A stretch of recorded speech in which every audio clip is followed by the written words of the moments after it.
अब जिंदगी से दुखों को पूरी तरह से खत्म कैसे किया जा सकता है, इस विषय पर अगली कहानी की शुरुआत करते हैं। दोस्तों, महात्मा बुद्ध कहते हैं दुख है, और यह सत्य है, हमारे दुख का कारण भी है, यह भी सत्य है, और उसका निवारण भी है, यह भी सत्य है।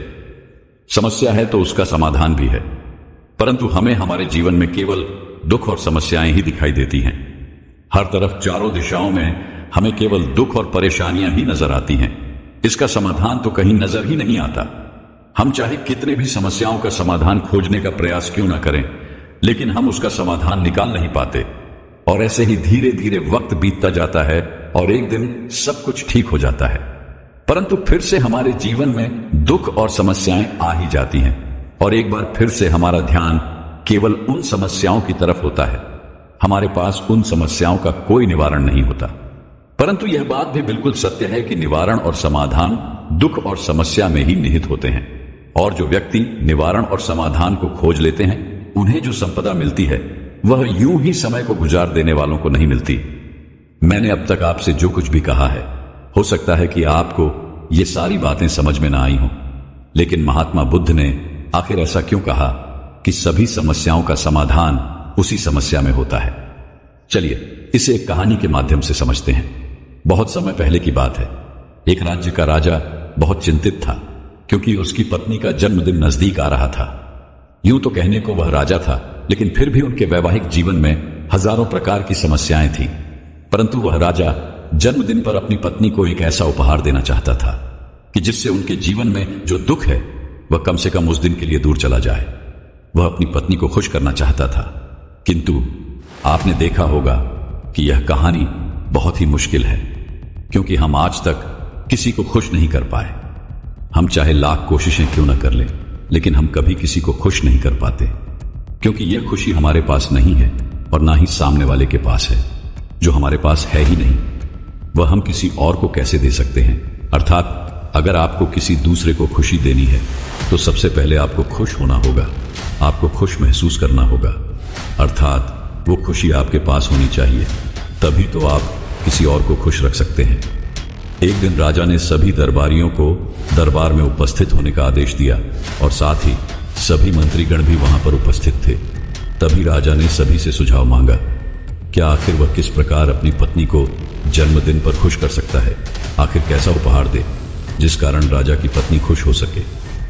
वहां पर उपस्थित सभी लोग अपने मन की बातें राजा से बताते हैं, परंतु राजा को वहां पर उपस्थित किसी भी व्यक्ति का कोई सुझाव पसंद ही नहीं आया। एक दिन संध्या के वक्त राजा अपने रथ से कहीं जा रहा था। तभी रास्ते में उसने एक बहुत ही सुंदर मूर्ति देखी। वह मूर्ति बहुत ही सुंदर और आकर्षक थी। उसे देखकर ऐसा प्रतीत होता था मानो उस मूर्ति में जान हो। उस मूर्ति को देखकर राजा बहुत प्रसन्न हुआ, और वह तुरंत ही मूर्तिकार के पास पहुंचा, और राजा उस मूर्तिकार से कहता है, तुम तो बहुत बड़े कलाकार हो, तुम्हारी मूर्तियों में जान नजर आती है। ऐसा प्रतीत होता है कि तुम्हारी मूर्तियां जीवित हैं। हम तुम्हारी इन मूर्तियों को देखकर बहुत प्रसन्न हैं। हम चाहते हैं कि तुम्हारी सारी मूर्तियां हमारे दरबार में शामिल हों। यह सुनकर वह मूर्तिकार बहुत प्रसन्न हुआ, जैसे उसे कोई खजाना मिल गया हो। लेकिन तभी राजा ने उस मूर्तिकार से एक और बात कही, देखो, मैं चाहता हूं कि तुम मेरे दरबार में शामिल हो जाओ, किंतु उससे पहले तुम्हें हमारे लिए हमारी रानी की एक ऐसी मूर्ति बनानी होगी जिसे देखकर वह खुश हो जाए और अपने सारे दुख दर्द भूल जाए, और यदि तुम ऐसा ना कर सके तो मैं तुम्हारा सर धड़ से अलग कर दूंगा। राजा के मुख से यह सुनकर वह मूर्तिकार घबरा गया, उसके पसीने छूट गए। वह राजा को मना भी कैसे करे, इसलिए उसने न चाहते हुए भी राजा को स्वीकृति दी थी। राजा उस मूर्तिकार की बात सुनकर बहुत प्रसन्न हुआ और वापस लौट गया। लेकिन उधर दूसरी तरफ जो मूर्तिकार अब तक बहुत प्रसन्न था, जो अपने मन से मूर्तियां बनाया करता था, जो हमेशा खुश रहता था, अब वह दुखी हो गया था। वह गहरे दुख में चला गया था। वह डर के कारण रानी की मूर्तियां बनाना शुरू करता है, परंतु जो भी मूर्ति वह बनाता था, उस मूर्ति को देखकर ऐसा प्रतीत होता था मानो वह मूर्ति बहुत दुखी है, उसे किसी प्रकार का कोई दुख है। एक के बाद एक उसने कई सारी मूर्तियां बना डाली, परंतु कोई भी मूर्ति ऐसी नहीं थी जिसे देखकर कोई भी खुश हो सके, जिसे देखकर यह प्रतीत हो कि मानो उस मूर्ति में जान है और वह मूर्ति देखकर कोई भी अपना दुख भूल जाए। और ये इस कारण हो रहा था क्योंकि वो मूर्तिकार भीतर से बहुत दुखी था, जो उसकी मूर्तियों के रूप में स्पष्ट नजर आ रहा था। राजा ने उस मूर्तिकार को 1 सप्ताह का समय दिया था, किंतु 4 दिन तो उसने यूं ही बर्बाद कर दिए।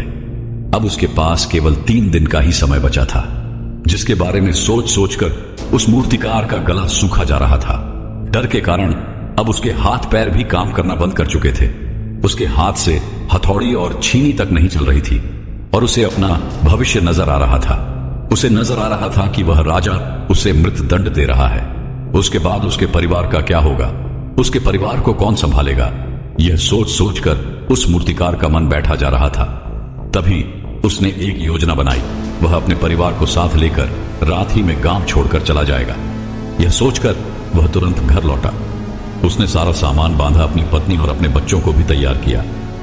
ऐसे ही घर से निकलने वाला था कि तभी उसने देखा कि राजा के सिपाही वहां पर तैनात थे। यह देखकर वह मूर्तिकार और भी घबरा गया। वह समझ नहीं पा रहा था कि क्या करे। यदि वो यहां से भागने की कोशिश करता है और पकड़ा जाता है तो राजा उसके साथ साथ उसके परिवार को भी मृत्युदंड दे देंगे। वह कुछ समझ नहीं पा रहा था। तभी वह जमीन पर बैठ गया और रोने लगा और अपनी पत्नी से कहता है, अब से तुम्हें ही बच्चों का ख्याल रखना होगा। मेरा और तुम्हारा साथ यहीं तक था, क्योंकि राजा ने जिस प्रकार की मूर्ति का मुझे आदेश दिया है, मैं उस प्रकार की मूर्ति नहीं बना पा रहा, जिस कारण राजा मुझे मृत्युदंड दे देंगे। वह मेरा सर धड़ से अलग कर देंगे और उसके बाद तो तुम्हें मेरे बच्चों का ख्याल रखना होगा। इतना कहकर वह जोर जोर से फूट फूट कर रोने लगा। देखते ही देखते रात बीत गई और अगले दिन सुबह सुबह उस मूर्तिकार के दरवाजे पर एक गुरु दीक्षा मांगने आए। मूर्तिकार ने उन्हें भिक्षा लाकर दी। फिर तो मूर्तिकार बहुत परेशान लग रहा था, जिसे देखकर वह गुरु उस मूर्तिकार से कहते हैं, बेटा, हमारे जीवन में दुख और सुख तो आते ही रहते हैं।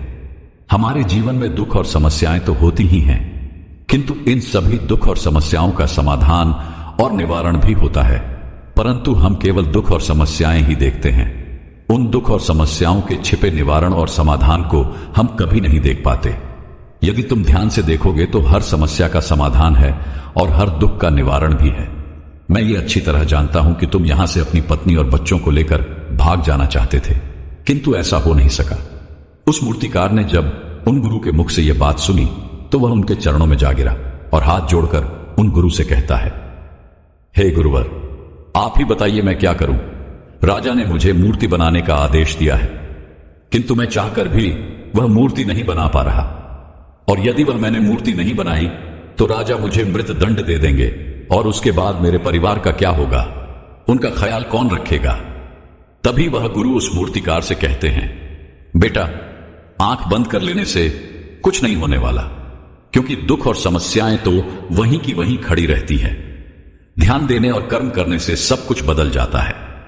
यदि तुम केवल आंखें बंद करके यह सोचोगे कि तुम्हारी समस्याएं चली जाएंगी तो ऐसा कभी नहीं होगा।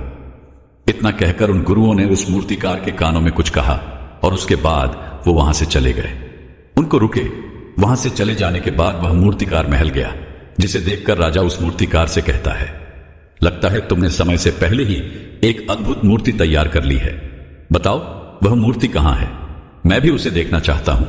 इस पर वह मूर्तिकार जवाब देते हुए कहता है, महाराज, अभी तक मैंने मूर्ति तैयार नहीं की है, परंतु आपके दिए हुए समय पर मैं अवश्य ही वह अद्भुत मूर्ति तैयार कर लूंगा। लेकिन उससे पहले मेरा एक बार महारानी से मिलना बहुत आवश्यक है, अन्यथा वह अद्भुत मूर्ति तैयार नहीं हो पाएगी और फिर आप चाहें तो मुझे मृत्यु दंड दे सकते हैं। राजा ने उस मूर्तिकार की सारी बातें ध्यानपूर्वक सुनी और उसके बाद राजा ने मूर्तिकार को महारानी से मिलवाया। मूर्तिकार महारानी से मिलने के बाद महारानी से प्रश्न करते हुए कहता है, महारानी जी, किसी भी औरत के जीवन का सबसे बड़ा दुख क्या हो सकता है। इस पर महारानी जवाब देते हुए उस मूर्तिकार से कहती हैं, किसी औरत का मानव बन पाना उसका सबसे बड़ा दुख है। तभी वह मूर्तिकार महारानी से एक और प्रश्न करते हुए कहता है, महारानी जी, किसी औरत के जीवन का सबसे बड़ा सुख क्या है। महारानी उस मूर्तिकार के इस प्रश्न का जवाब देते हुए कहती हैं, किसी भी औरत के जीवन का सबसे बड़ा सुख उसके पति और उसके बच्चों का उसके पास होना है। महारानी के मुख से अपने प्रश्नों का जवाब जानकर मूर्तिकार बहुत प्रसन्न हुआ और उनसे आज्ञा लेकर वह वापस अपने घर लौट आया और अब से रात दिन उस मूर्ति पर काम करने लगा। देखते ही देखते पूरे 3 दिन पूरे हो गए। आखिरकार रानी के जन्म दिवस वाले दिन वह मूर्तिकार उस मूर्ति को लेकर राजमहल पहुंचता है। लेकिन अब राजा के मन में यह बेचैनी थी कि पता नहीं उस मूर्तिकार ने आखिर कैसी मूर्ति बनाई होगी, पता नहीं वह मूर्ति महारानी को पसंद आएगी भी या नहीं। इस प्रकार के कई प्रश्न राजा के मन में चल रहे थे। राजा के मन की बेचैनी लगातार बढ़ती ही, लेकिन उधर दूसरी तरफ राजा को उस मूर्तिकार पर पूर्ण विश्वास भी था, क्योंकि राजा ने पहले ही उस मूर्तिकार के हाथों की कला देखी हुई थी। इसलिए एक तरफ उनके मन में यह भी विचार चल रहे थे कि उस मूर्तिकार ने जरूर ही अद्भुत मूर्ति बनाई होगी। वह मूर्ति सफेद कपड़ों से ढकी हुई थी। तभी राजा ने उस मूर्ति की ओर इशारा करते हुए रानी से कहा, यह आपका जन्म दिवस का तोहफा है, इसे कबूल करें। उसके बाद रानी ने अपने हाथों से उस मूर्ति से वह कपड़ा हटाया और इस मूर्ति को देखते ही रानी की आंखों से आंसू बहने लगे और यह देखकर राजा को ऐसा प्रतीत हुआ कि मानो महारानी को यह मूर्ति पसंद नहीं है। इसलिए राजा ने तुरंत ही क्रोधित होकर अपने सिपाहियों को आदेश दिया और उस मूर्तिकार को बंदी बनवा लिया। लेकिन तभी महारानी राजा से कहती हैं, रुकिए, इस मूर्तिकार ने तो मेरा दुख और सुख एक ही मूर्ति में निकाल दिया है।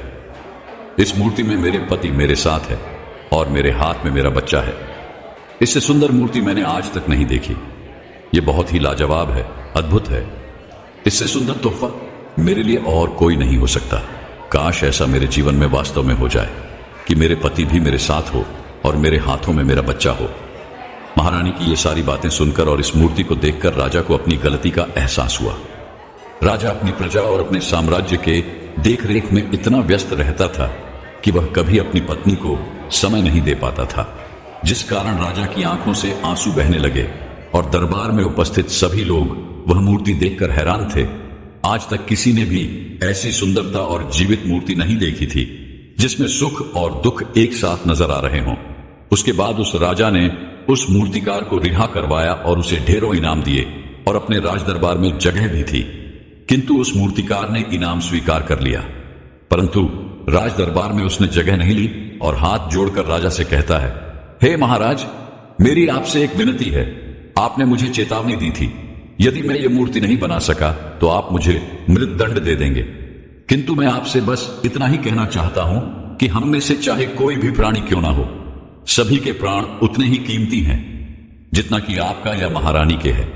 इसलिए किसी को भी बिना दोष के दंड नहीं देना चाहिए। मेरी पत्नी ने मुझसे कहा था कि राजा की दोस्ती और दुश्मनी दोनों ही अच्छी नहीं है, इसलिए मुझे आपके राज्य दरबार में कोई स्थान नहीं चाहिए। मैं अपनी छोटी सी दुनिया में बहुत खुश हूं। मैं अपने छोटे से परिवार के साथ बहुत खुश हूं। मैं आज तक जो करता आया हूं मुझे वह पसंद है और मैं अपने पूरे जीवन काल वही करना चाहता हूं। मैं जैसा हूं, जिस हाल में हूं, मुझे बहुत प्रसन्नता है कि मैं आज इतना खुशहाल इंसान हूं। अब मुझे आज्ञा दीजिए। इतना कहकर वह मूर्तिकार वहां से चला गया। दोस्तों, इसी प्रकार हमारे जीवन में भी बहुत बड़े बड़े संकट और दुख आते जाते हैं, किंतु वास्तव में तो ये दुख और संकट हमें कुछ सिखाने के लिए आते हैं। किंतु हम तो केवल उन दुख और समस्याओं को ही देखते रह जाते हैं। हम उनका निवारण खोजने का तनिक भी प्रयास नहीं करते और जब हम दुख के समय क्रोध करते हैं तो हम वास्तविकता में अपना ही नुकसान कर लेते हैं। जो व्यक्ति समझदार होते हैं वह अपनी दुख और परेशानियों से ये सबक सीख ही लेते हैं कि उन्हें विषम परिस्थितियों में शांत रहकर उन दुखों का निवारण करना चाहिए, उन समस्याओं का समाधान करना चाहिए। किंतु हम में से अधिकांश लोग यह नहीं सीख पाते और वह लोग दुख और परेशानियों के समय पर क्रोधित हो ही जाते हैं। वह इस बात को अच्छी तरह जानते हैं क्या हमें दुख और समस्या के समय पर शांत रहना चाहिए और उसका समाधान खोजने का प्रयास करना चाहिए, किंतु हम बार बार वही गलती दोहराते रहते हैं। जब भी हमारे सामने कोई विषम परिस्थिति उत्पन्न होती है तो हम बार बार क्रोधित हो जाते हैं और क्रोध में आकर हम अपना ही नुकसान कर लेते हैं, क्योंकि क्रोध में हम कभी भी कोई चीज सीख नहीं सकते। क्रोध में हमारा मस्तिष्क काम करना बंद कर देता है और उसे केवल वह परिस्थिति नजर आती है, वह समय नजर आता है जो उसके खिलाफ है और जो जीवन के दुखों से, इन समस्याओं से कुछ सीख नहीं पाता। ऐसा व्यक्ति पूर्ण रूप से एक दलदल में फंसे हुए इंसान की तरह है जो परिस्थितियों के दल में कुछ इस प्रकार फंस चुका है कि वह वहां से निकल नहीं सकता, फिर वह चाहे कितना भी हाथ पैर क्यों ना मार ले, और वह जितना हाथ पैर मारेगा वह उतना ही उस दलदल में फंसता चला जाएगा। जबकि आपको हाथ पैर ना मार के बल्कि शांत रहकर अपने मस्तिष्क का प्रयोग करना चाहिए और यह सोचना चाहिए कि इस दुख, इस समस्या और इस विषम परिस्थिति का समाधान क्या हो सकता है।